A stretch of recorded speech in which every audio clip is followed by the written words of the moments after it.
much for being with us on this pathway to peace. We are so excited to enrich your lives and enlighten your soul and open your mind and your eyes together as one to do some amazing things together in your life, especially with your wife.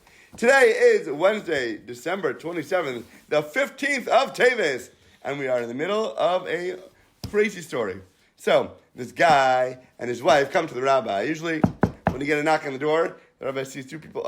They're here for therapy. We got to sit them down. We got to see how they're relating to each other, make them see each other's side. That's what usually therapists do. But in my dealings with people, my personal, not the rabbi, I'm talking as myself here. I've had hundreds, maybe thousands of people that I've dealt with over the years in this area, and I always tell, I just want to deal with the guy.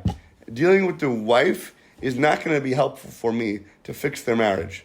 You're talking? Me, myself, yeah. Oh, okay. Eliezer. Yes. They're like, can you talk to my wife? I'm like, no. It's not, for me talking to your wife is not going to help anybody. It's not going to accomplish anything. I promise you, you are the sun. You are the shining energy. You are the one that she is going to reflect. I promise you, you want to have not just a fixed marriage, but the best marriage in your life that you've had up until now, and beyond your wildest imaginations of dreams you could possibly fathom. Just let's work it out together, you and me, and I guarantee that she will be coming around even more than you could have ever thought she could be. Possibly. It's just you and me. Let's go. Let's fix this. It doesn't take two to tango. That is a very modern secular view. The Torah's perspective is this. You want it? Here's the pill to make everything perfect. Just let's do it. Okay? And you want to talk to me one-on-one? No problem. Message me, call me if I have time. It'll be my absolute pleasure. Anybody listening, give me a call. We'll work it out. No problem. But in the meantime, let's go through the lessons. So, this guy sees the husband and the wife at his door. Boom, boom, boom. And they said, what's going on?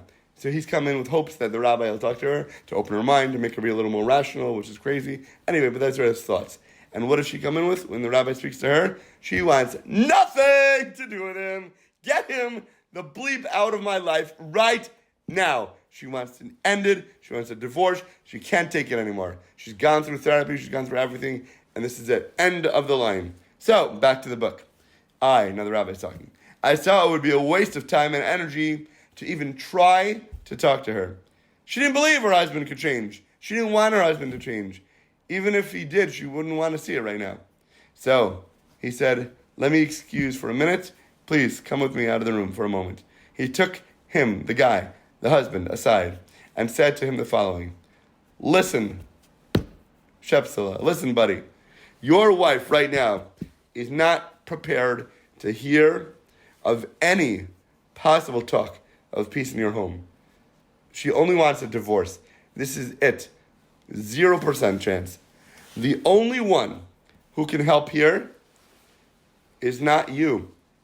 No matter what you do, she's going to close her eyes. She's going to plug her ears. She's going to run in the opposite direction. I'm not going to be able to help. I know who I am and I know what I do. But right now, it's worthless. Whatever I say to her is going to go in one ear, out the other. You're not going to be able to help. I'm not going to be able to help. So who's the only one? Hashem. That's it. I promise you. In this moment, only God himself will be the one to be able to help you if there's any chance of you surviving this right now. So listen, if you take my advice, accept upon yourself, starting immediately, right now, today, you will not let one day in your life pass you by without an hour of prayer to God. Not from a sitter, not from a script, personal prayer.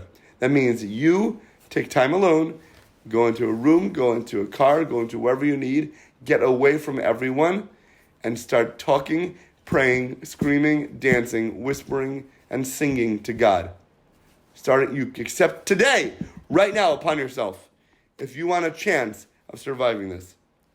For that entire hour will be focused upon repenting for your sins, begging God with every fiber of your being, every molecule in your body, to sway your wife's heart, to change and meld her mind that she will forgive you for everything you've done wrong to her. First of all, that means accepting the fact that you've done stuff wrong to her. Wait, what is he doing? An hour of tshuva or an hour of requesting for his wife? An hour of teshuvah.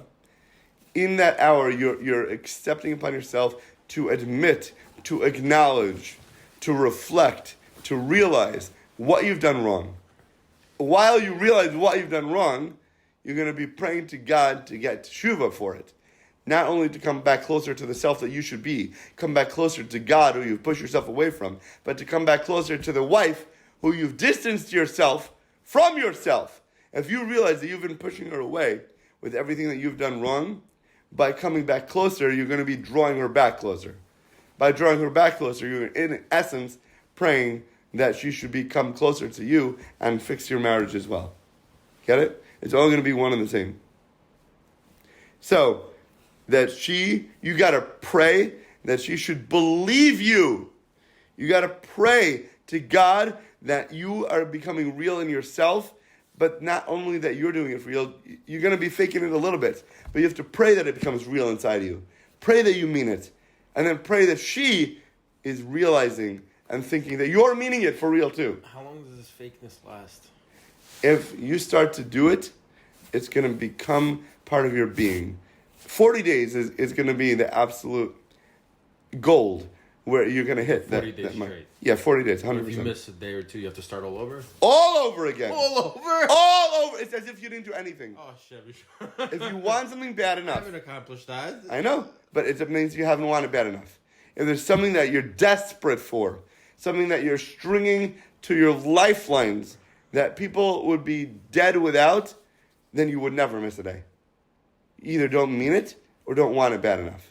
I guarantee you. I guarantee you. And if you wanted it bad enough, you wouldn't do just 40 days, you would do 6 hour. 6 hour hispodidus is when you need something. Absolutely. I had this personally with my own life. I'm telling you. She wanted nothing to do with me. She was done with me. I told her we were on the brink of divorce. Well, she had a lawyer and everything. Sure, but I don't so know. I lived every word. I didn't just learn it. I have to live this. This has to be my life. I'm either chucking Judaism and getting rid of everything, or I'm going to buckle down 10 times fold and live every word. When I'm going to clean the toilets, I'm going to do the laundry, I'm going to cook dinner, even though I didn't do any of those before.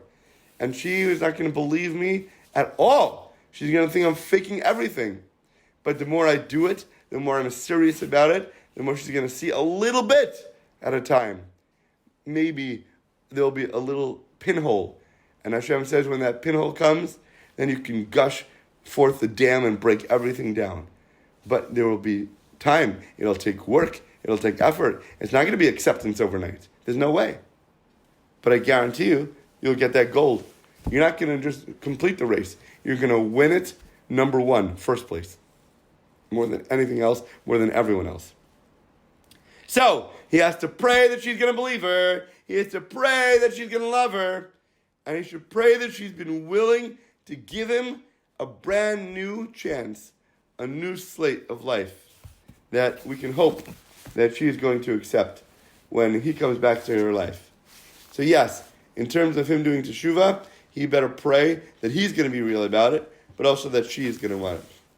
Yesterday, we talked about a word that we forgot, both of us, the word that we were looking for. Validation. Validation, very good. One of my listeners actually sent it to me. Thank you, Joey, very much, that he wanted reassurance, he wanted gratitude, he wanted to be filled up with his own validation because he was a little girl looking for that from his wife. But yeah, we don't want to have to suck that out of her because then you're losing her life force. Don't be the little baby looking to be validated all the time with what you're doing. Don't look for thank yous. Don't look for appreciation. Do it because you know it's right, and do it because that's your job and your goal in life. Anyway, back to this. So he said you need to pray from God to get help here, or there's no chance of her ever wanting you back in her life at any level, even if she hates you. So the husband said, I'm willing to do anything. I want, please, her to stay in my life. So he kept to the rabbi's word, and he kept to his word about wanting to keep it. He started that day, that night, to go home and do an hour of personal prayer every day with true, real, selfless sacrifice. He needed to get rid of his ego. He needed to get rid of his arrogance. We've said before, in AA meetings, they talk about the word ego. I've never been to one, but other people have told me.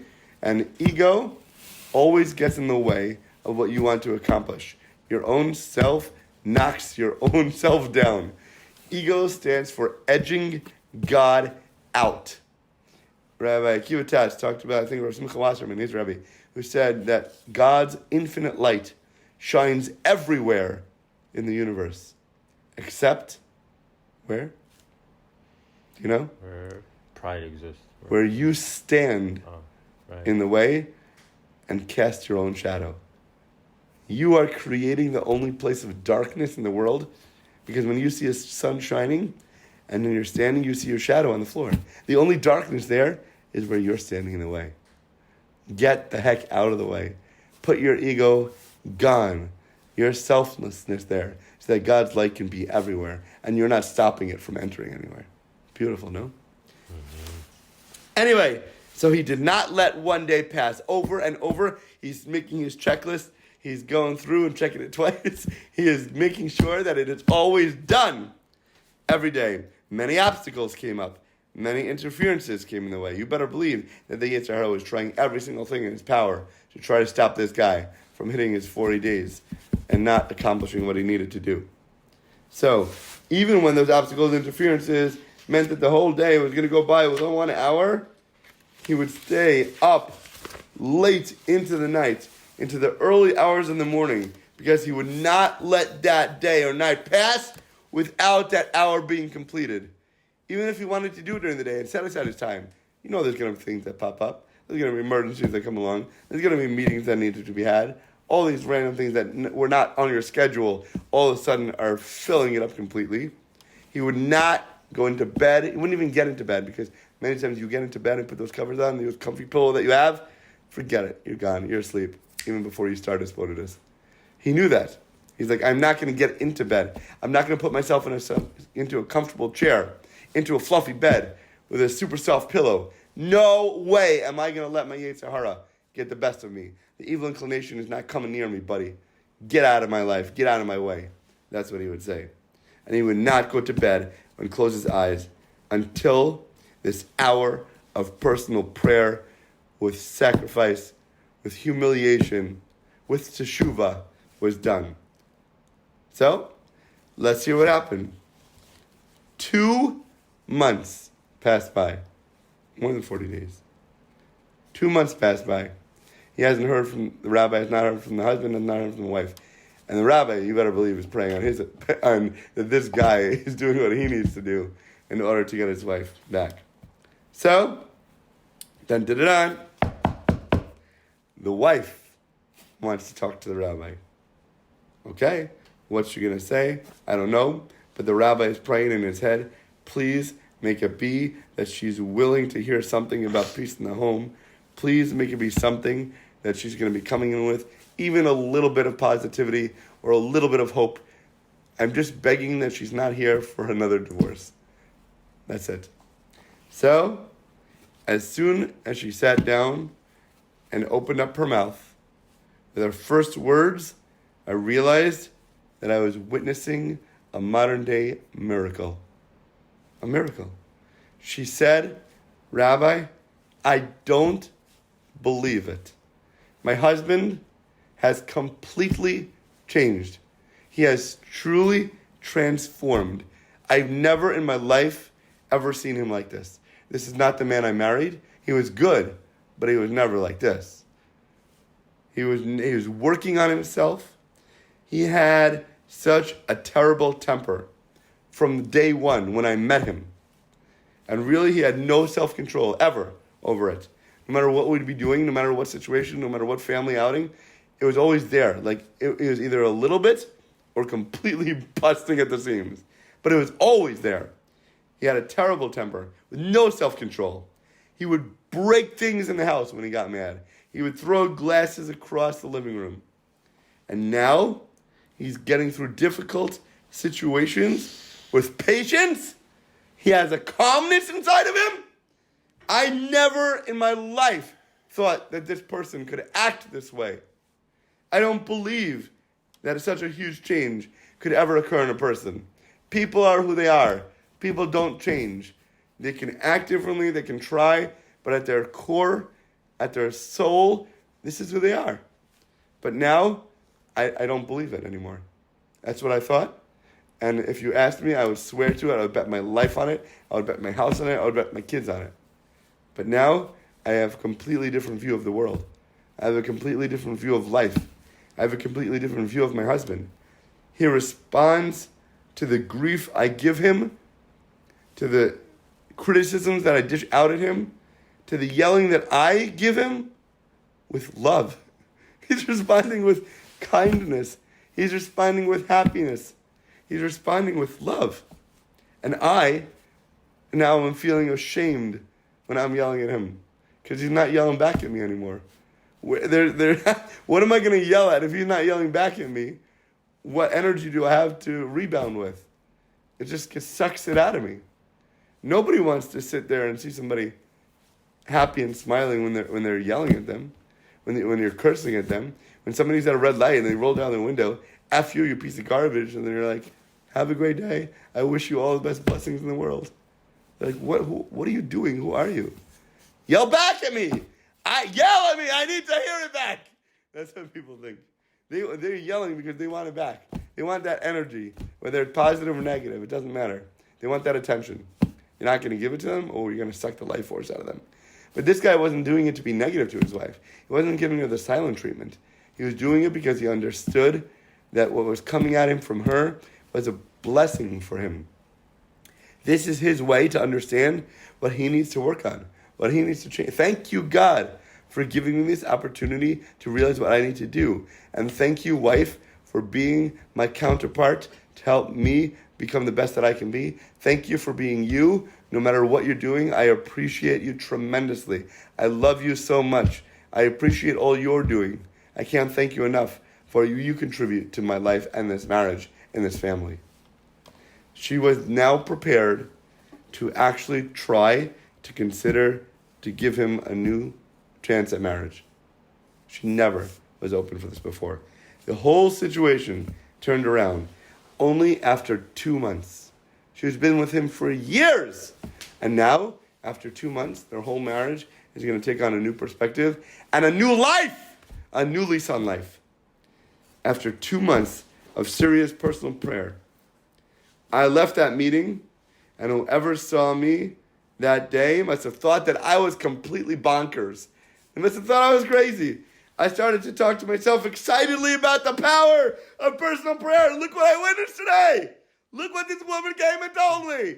Unbelievable. I said to myself, whoever does an hour of personal prayer, whoever is holy-hearted and devoted to this, what Hashem, what heaven he has, what kind of blissfulness, what kind of amazing, unbelievable life you can live. There is nothing that cannot be achieved by personal prayer.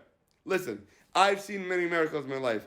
I've seen what can come about through exposures over the years. I've been writing about this. I've been doing this. But this one was so super terrifically tangible. Whoever had not seen the change in this woman cannot understand.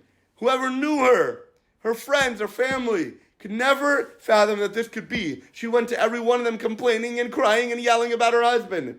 The fate had been signed and sealed long before this. Things hadn't been changed for years. But now she had enough. She was fed up.